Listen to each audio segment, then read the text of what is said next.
Hey, what's up, YouTube? This is Keyston White, and I want to wish you a Happy New Year!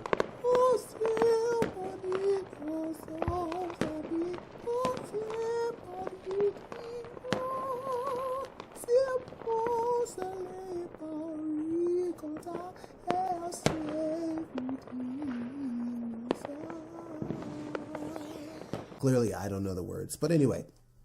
Okay, so New Year's resolutions, right? Full disclosure, I don't like them. Why? Because as much as it's tradition to make one, it's also tradition to break them. In fact, we spend more time talking about how we failed at our New Year's resolution than actually living it out. Let's go back to the purpose. At the beginning of every year, we decide that we want to make a change in our lives, right?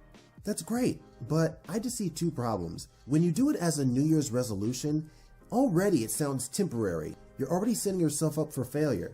When we set it as a New Year's resolution, we usually think of it as that year, a goal we set for that year, and then all of a sudden it's no longer a part of our routine. My second issue is, why do we have to wait to the beginning of the year? If you want to make a change, you can do that any day. In fact, every day we should be thinking, what can I do to make my life better, and commit to that.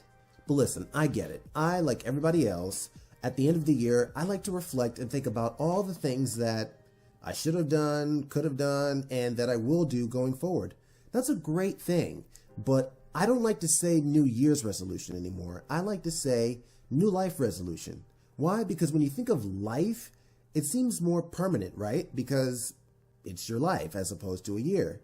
It's like when you compare a diet to a new lifestyle. You know, all those people will say, yeah, like I'm on the Atkins diet, or I'm on the this diet or that diet, and by the very nature of a diet, it's temporary. But when you say, I'm making a lifestyle change with the food that I eat, it's completely different. So I like to say New Life resolution.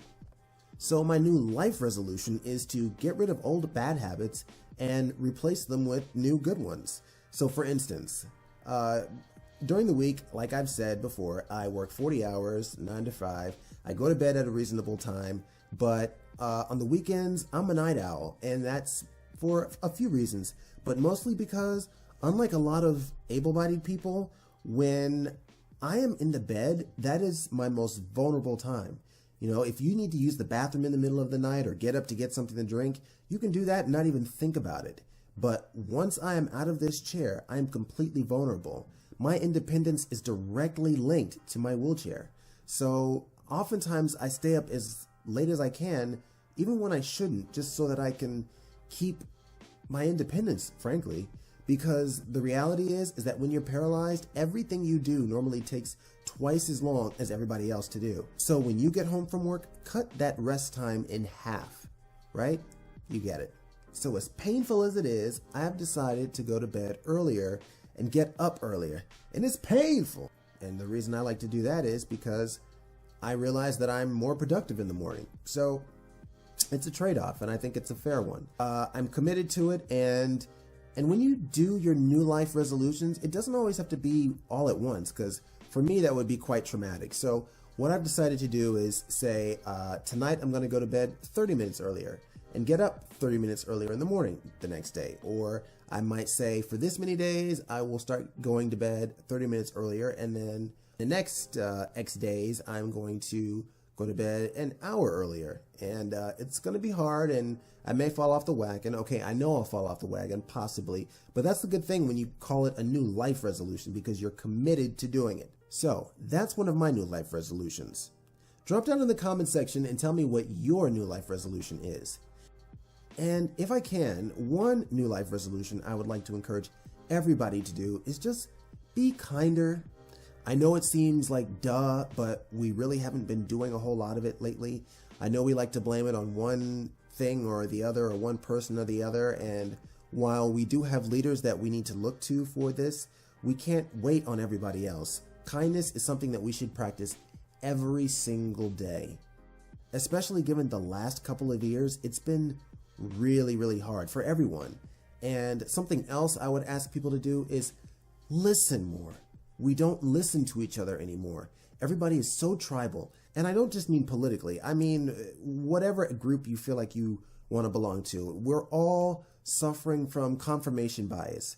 And that's when you go to one group or one source that makes you feel secure or smart in your idea rather than challenging yourself to grow. And so that could be if you're watching a cable news network because it only speaks to your views, or if that means you're hanging out with this group of people because they only speak to the things that you like, or if you only hang out with this race or ethnicity because you feel more secure there and you don't want to try and get to know somebody else because you have these preconceived notions about them, which are more than likely false. So those are the things that I would really encourage people to do. Add to their list of new life resolutions. And the great thing about a new life resolution is you can have many of them, and you should. And lastly, I just want to share that I was lucky enough to be a part of a Delta commercial that its theme was kindness, and it's a good way to end the year. I don't have the rights to it, so I can't post it on my YouTube channel, but if you click on this link up here, it'll take you to it. I just have a really small part in the commercial, but for me, the most important thing is the message of kindness. So, and I think Viola Davis is narrating this, which is pretty freaking awesome. So, Happy New Year, be kind to each other, be safe, and here's to 2019.